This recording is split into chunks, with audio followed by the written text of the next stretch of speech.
Aku mulai. Jadi di sini tadi udah aku bahas sebelumnya, ini tentang health project penyuluhan. Jadi kita bahas tentang reaksi kulit karena gigitan serangga. Jadi di sini tema topiknya itu ngebahas tentang gimana sih kalau misalnya kulit kita tergigit sama serangga itu harus kayak gimana, itu tata laksananya.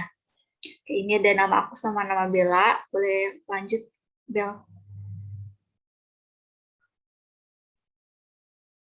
Oke, jadi yang bakal kita bahas itu dimulai dari definisi, manifestasi klinis, penyebab dan tata laksana, sampai ke edukasi. Untuk definisinya sendiri, jadi gigitan serangga itu bisa menimbulkan reaksi peradangan dan atau alergi berupa erupsi pruritik di tempat bekas gigitan serangga setelah beberapa jam atau hari dari gigitan. Contoh gambar erupsi pruritiknya itu kayak gini. Ini contoh kalau misalnya di beberapa kulit itu ada yang digigit. Biasanya kayak gini timbul peradangannya. Next. Nah, manifesti klinisnya itu bisa berupa papula urtikaria, itu kayak ada di gambar yang sebelah kiri, itu biasanya jadi kayak bentol-bentol gitu, penonjolan, tapi isinya padat, nggak berisi cairan, dan berbatas tegas, artinya memang cuma di bulatan itu aja. Terus yang sebelah kanan juga bisa jadi papula vesikal, itu penonjolannya ada cairan di dalamnya. Biasanya bertahan beberapa hari sampai minggu. Untuk etiologi, di sini kita bakal bahas macam-macam serangganya dan beberapa penanganannya. Mungkin ada yang sama, ada yang beda juga. Next. Nah, yang pertama itu dari Ordo Anopura, itu kutu. Nah, ini kutunya yang di manusia, yang biasanya ada di kepala.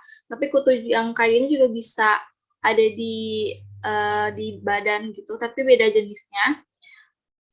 Kutu ini kan biasanya menggigit. Nah, menggigit itu bisa menimbulkan iritasi pada kulit yang disebabkan oleh air liur kutu yang dikeluarkan pada waktu mengisap darah penderita. Ciri khasnya itu nanti bakal jadi papula atau benjolan kulit yang berwarna merah disertai dengan gatal-gatal dan bisa sampai bengkak. Jika digaruk, itu bisa jadi infeksi sekunder sampai menimbulkan nanah. Apalagi kalau kita ngegaruknya itu tangan kitanya lagi nggak bersih, itu bisa jadi infeksi sekunder yang bisa jadi lebih parah. Nah, terapinya itu bisa dikasih obat kutu golongan pedikulisit itu dioleskan sesuai dengan instruksi yang terkandung dalam kotak obatnya itu biasanya. Next, serangga yang selanjutnya itu tawon. Nah, biasanya itu sebenarnya sembuh seiring waktu, tapi untuk orang yang alergi, dia bisa sampai jadi shock anafilaksis atau penurunan tekanan darah. Nah, tawon ini perlu hati-hati juga karena termasuk ke serangga yang bisa mengeluarkan racun gitu ketika menggigit. Pertolongan pertamanya, yang pertama itu keluarkan sengat sesegera mungkin. Jika terdapat duri sengat yang masih nempel di kulit, itu kita keluarin dengan benda pipih berujung data seperti kartu ATM untuk menekan ujung sengat yang tertanam dalam kulit, kemudian mendorongnya keluar. Next. Nah, pakai benda yang pipi berujung padat karena itu nggak dianjurkan buat menjepit duri sengatnya dengan jari atau pinset karena berisiko mendorong sengat masuk lebih dalam dan menyebabkan racun yang tersisa di duri sengat masuk melalui kulit. Yang kedua, itu bisa dikompres es. Jadi area yang tersengatnya itu kita pakai es tapi yang dibalut kain bersih kurang lebih 20 menit untuk mengobati bengkak dan meredakan rasa sakit. Yang selanjutnya itu konsumsi obat ketika di setengah tawon itu bisa mengonsumsi obat anti nyeri seperti paracetamol, kemudian obat golongan antiinflamasi non steroid sesuai dengan anjuran dokter. Terus bisa juga menggunakan obat golongan antihistamin atau mengoleskan baking soda untuk mengurangi rasa sakit, rasa gatal di area sengat.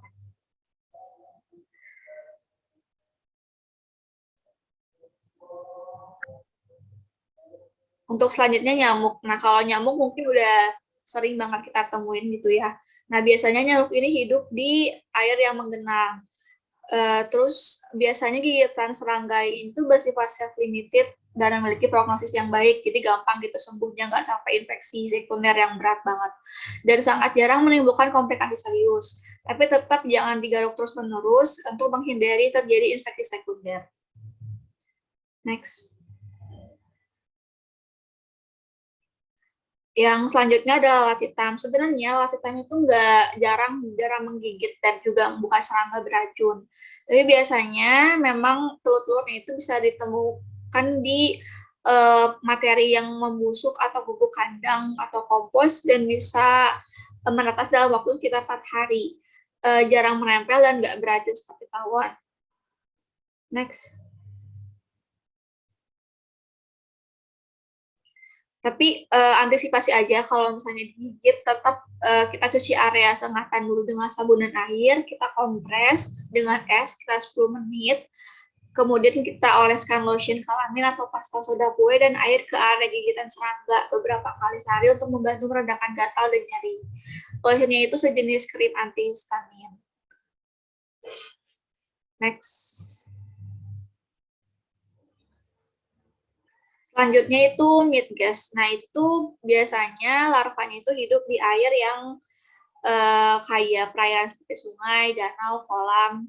Nah, itu tuh bentuknya mirip kayak jentik nyamuk, tapi segmentasinya lebih jelas. Dan dia itu biasanya jadi indikator air yang tercemar. Karena mereka suka nempel di dinding dan jendela, menyemprotkan aerosol ke dinding atau jendela dapat mengurangi midge ini untuk menyusup ke dalam ruangan. Tapi biasanya dia nggak menggigit. Next.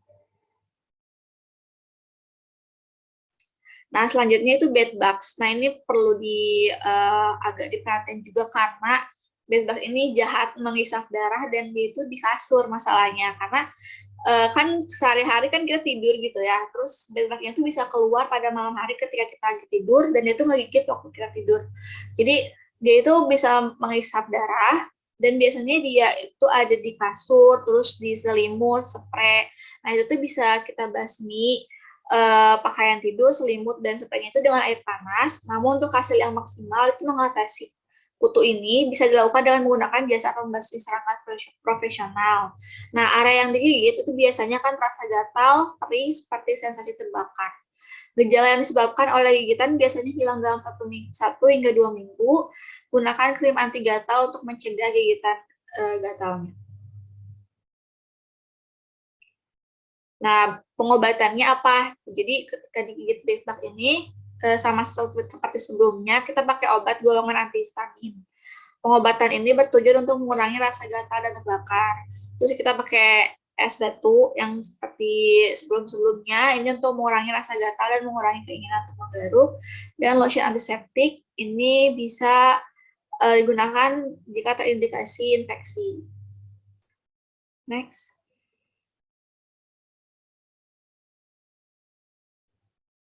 Upaya pencegahan. Nah, upaya pencegahan biar bedbug itu nggak hidup di area kasur gitu khususnya.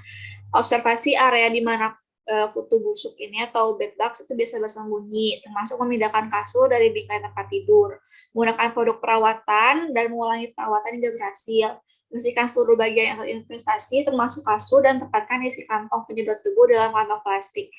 Barang seperti pakaian atau alas tidur dicurigai terinfeksi harus dicuci dengan air panas. Kurangi retakan dan celah agar kutu busuk tidak bersembunyi. Kapan harus ke dokter? Apabila terdapat keluhan seperti reaksi alergi terhadap bedbug, seperti gatal-gatal parah dan menyebabkan terganggunya aktivitas sehari-hari. Pemeriksaan ke dokter juga perlu dilakukan jika bekas gigitan membengkak, keperahan, serta muncul luka lepuh pada area tersebut.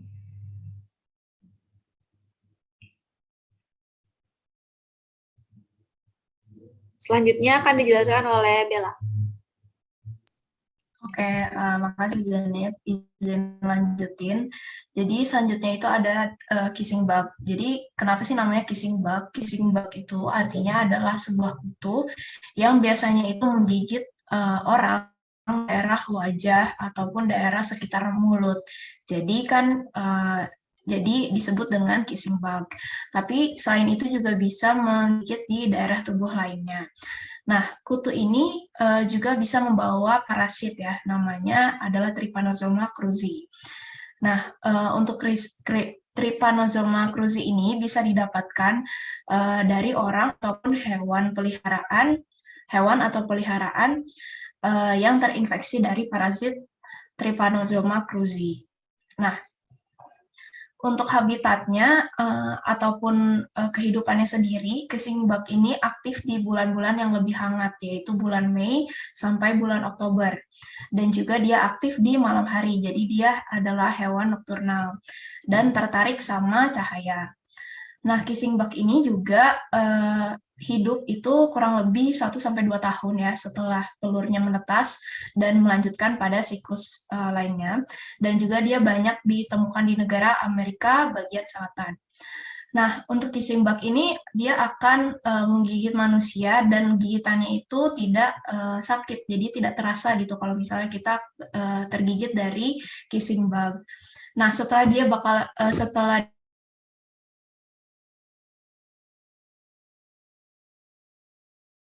akan memakan dari darah dan juga dia akan defekasi atau mengeluarkan kotoran. Nah, mengeluarkan kotorannya ini akan bisa masuk ke dalam tubuh manusia melalui lubang-lubang yang ada di tubuh manusia, yaitu dari mata, hidung, mulut, kemudian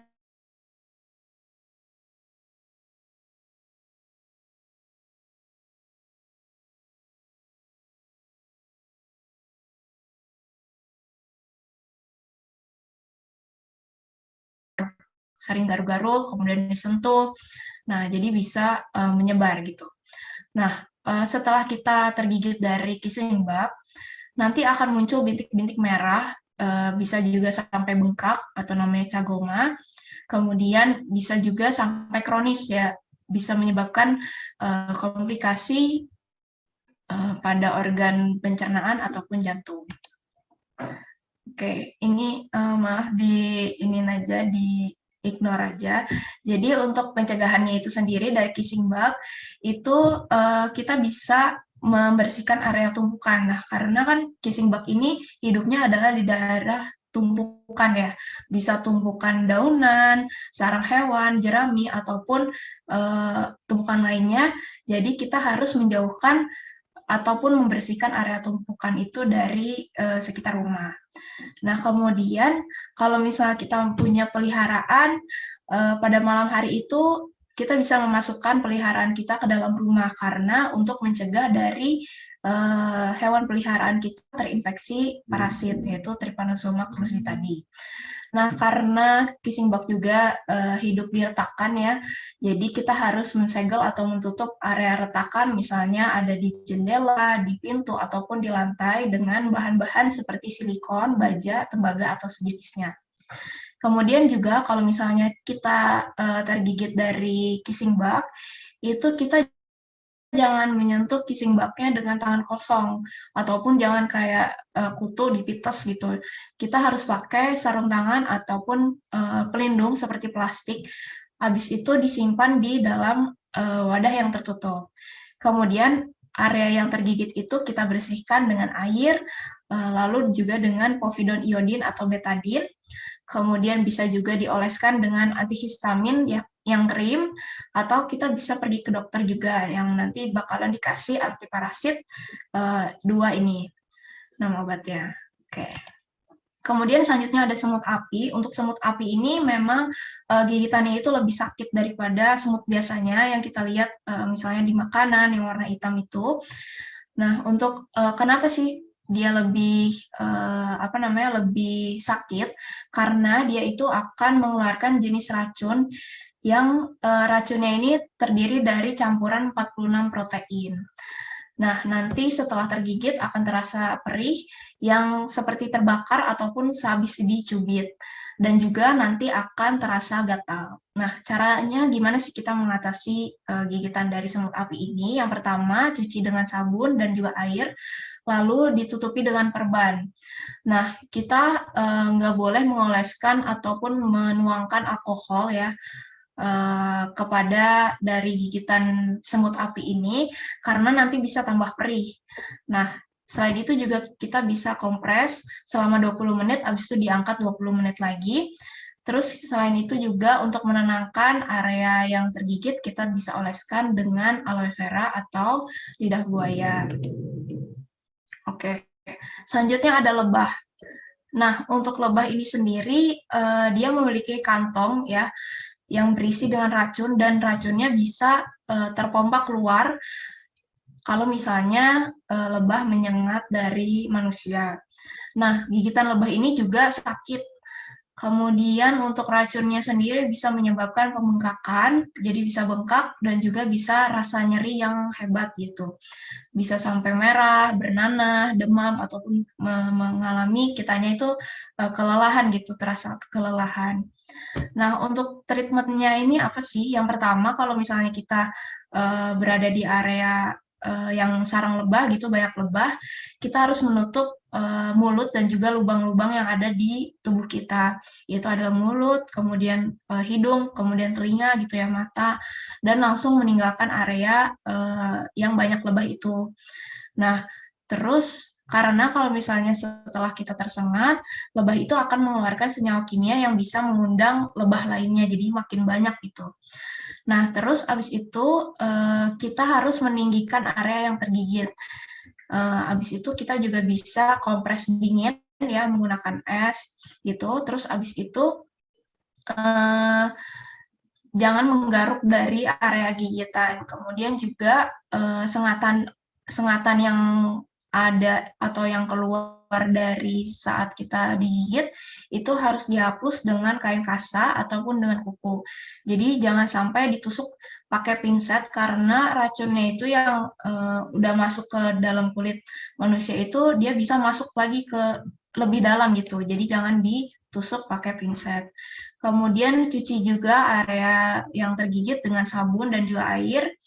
Kemudian kita bisa juga memakai lotion calamine ataupun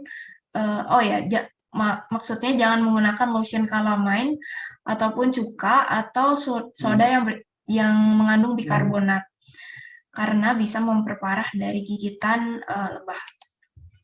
Selanjutnya ada belalang. Nah, jenis belalang ini juga banyak sebenarnya dan juga kita bisa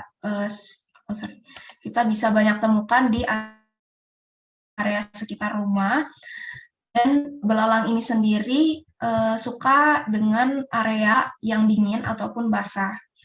Nah, sebenarnya belalang ini nggak bakalan menggigit, kecuali kalau misalnya dia merasa terancam, dia bakalan menggigit dan mengeluarkan ludah atau saliva yang sebenarnya juga tidak mematikan bagi manusia.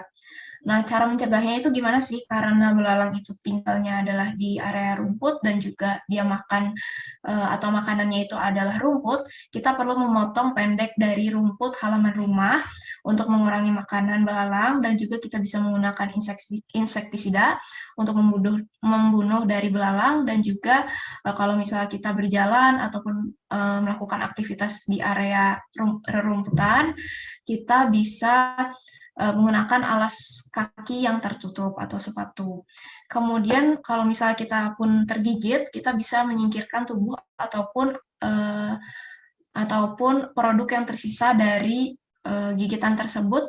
Kemudian kita bisa bersihkan dengan sabun dan air seperti yang sebelum-sebelumnya, dan kita juga bisa kompres dingin dengan es pada daerah yang tergigit dan jangan digaruk. Oke, kemudian yang terakhir ada dari kutu atau fleas. Ini dia adalah kutu yang tidak memiliki sayap dan juga dia bisa berpindah dari satu tempat ke tempat yang lain dengan cara melompat. Kemudian untuk gigitannya itu dia sangat gatal dan dia hidup di hewan peliharaan juga bisa, ataupun di benda-benda seperti karpet, tempat tidur, ataupun halaman rumah. Nah, untuk menghilangkannya adalah pasti dengan pestisida. Kemudian untuk kalau misalnya kita tergigit dari fleas ini atau fleas, dia bakalan menimbulkan nyeri dan juga ruam dan gatal. Kemudian seperti yang sebelumnya jangan digaruk juga karena bisa menyebabkan infeksi bakteri karena banyak kotoran ya dari fleas ini. Kemudian juga kita bisa menghilangkan kutu ini di rumah dengan cara menggunakan vakum, habis itu rajin mencuci dari spray, kemudian menggunakan steam cleaner juga untuk karpet.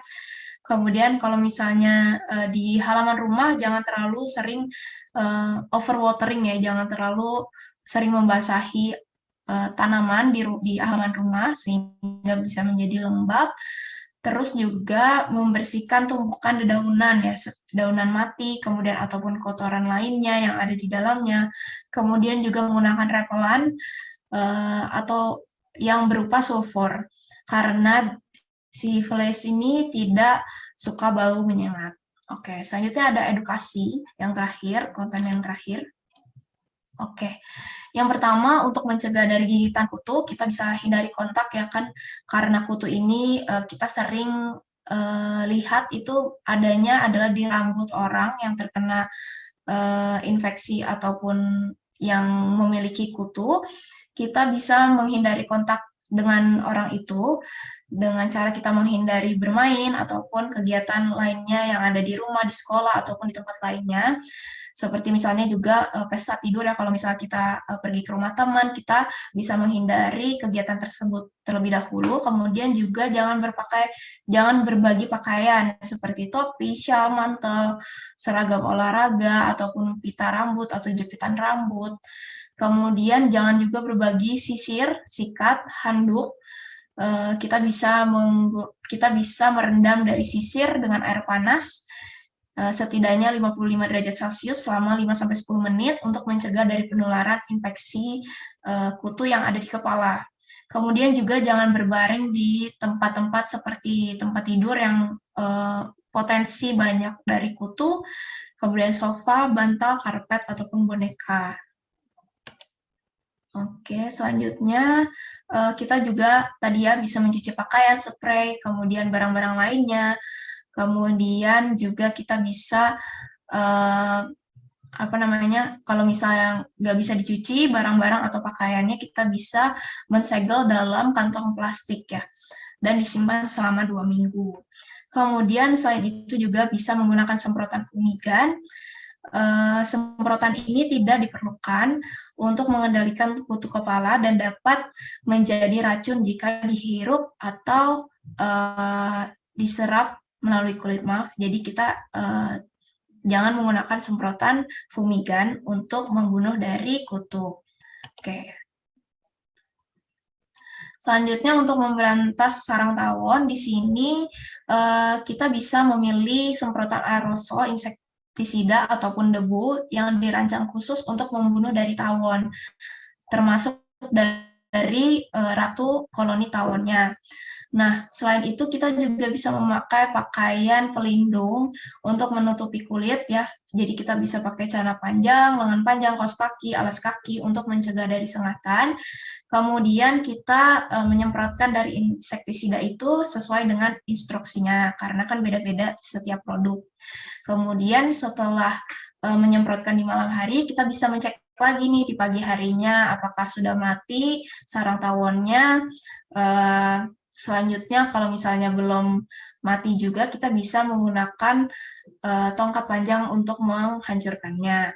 Kemudian selanjutnya ataupun misalnya berbahaya, kita bisa meminta dari penanganan profesional ya, dari pemberantas tawon profesional ataupun pemadam kebakaran.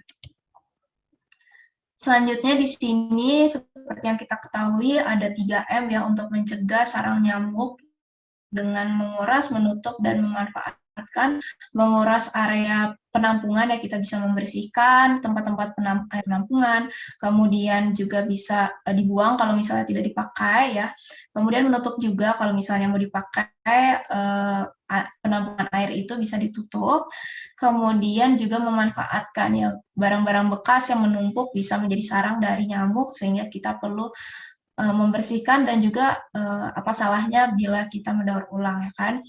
Selain itu juga untuk mencegah perkembangan biakan dari nyamuk, kita bisa menggunakan bubuk larvasida, kemudian menggunakan obat nyamuk, terus juga kita bisa pakai kelambu saat tidur, kemudian bisa memelihara ikan pemakan jentik nyamuk ataupun tanaman pengusir nyamuk, kemudian bisa mengatur cahaya dan juga ventilasi yang ada di dalam rumah, dan kita jangan sampai kita menggunakan kebiasaan menggantung pakaian di dalam rumah karena bisa menjadi sarang nyamuk juga. Oke.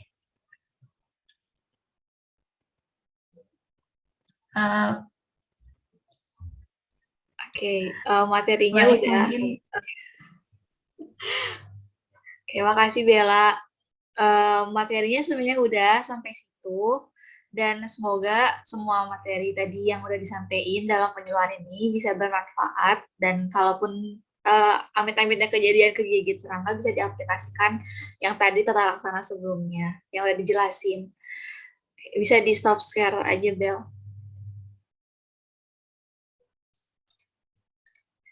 Oke, terima kasih sekali lagi aku ucapin buat semua yang udah datang ke sini. Makasih udah nyempetin waktunya. Dan maaf apabila aku dan juga Bella tadi presentasinya ada kekurangan. Semoga bermanfaat. Oke, selamat istirahat kembali. Selamat malam. Wassalamualaikum warahmatullahi wabarakatuh. Bella ada closing statement nggak, Bel? Mau ngomong Mungkin itu aja. Ya mungkin bisa menjadi apa ya pelajaran bagi kita semua supaya kalau misalnya kita bisa mencegah dari gigitan serangga ataupun kita juga bisa mengatasi nih kalau misalnya kita tergigit dari serangga itu sendiri. Mungkin itu aja. Makasih semuanya. Oke, makasih semuanya. Teman-teman, kalau mau live udah dibolehkan. Makasih ya.